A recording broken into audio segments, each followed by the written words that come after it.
Praise the Lord. இன்றைய தியானம் பிரசங்கி 7:1-14 வரை. பரிமள தைலத்தை பார்க்கிலும் நற்கீர்த்தியும் ஒருவனுடைய ஜனன நாளை பார்க்கிலும் மரண நாளும் நல்லது. விருந்து வீட்டுக்கு போவதிலும் துக்க வீட்டுக்கு போவது நலம். இதிலே எல்லா மனுஷரின் முடிவும் காணப்படும். உயிரோடு இருக்கிறவன் இதை தன் மனதிலே சிந்திப்பான். நகைப்பை பார்க்கிலும் துக்கிப்பு நலம். முக துக்கத்தினாலே இருதயம் சீர்படும். ஞானிகளின் இருதயம் துக்க வீட்டிலே இருக்கும். மூடரின் இருதயம் களிப்பு வீட்டிலே இருக்கும். ஒருவன் மூடரின் பாட்டை கேட்பதிலும் ஞானியின் கடிந்து கொள்ளுதலை கேட்பது நலம். மூடனின் நகைப்பு பானையின் கீழ் எரிகிற முள்ளுகளின் படபடப்பை போல் இருக்கும். இதுவும் மாயையே. இடுக்கனானது ஞானியையும் பைத்தியக்காரனாக்கும்.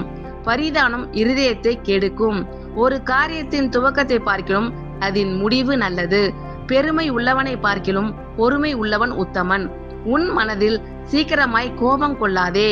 மூடரின் நெஞ்சிலே கோபம் குடிகொள்ளும்.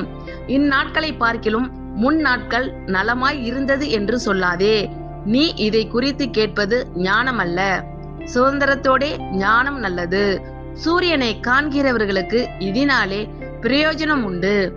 ஞானம் கேடகம், திரவியமும் கேடகம். ஞானம் தன்னை உடையவர்களுக்கு ஜீவனை தரும். இதுவே அறிவின் மேன்மை. தேவனுடைய செயலை கவனித்து பார். அவர் கோணலாக்கினதை நேர்மையாக்கத்தக்கவன் யார்? வாழ்வு காலத்தில் நன்மையை அனுபவித்திரு. தாழ்வு காலத்தில் சிந்தனை செய். மனுஷன் தனக்கு பின் வருவதொன்றையும் கண்டுபிடிக்காதபடிக்கு தேவன் இவ்விரண்டையும் ஒன்றுக்கொன்று எதிரடியாக வைத்திருக்கிறார். ஆமேன். கர்த்தர் உங்கள் அனைவரையும் ஆசீர்வதிப்பாராக. God bless you all.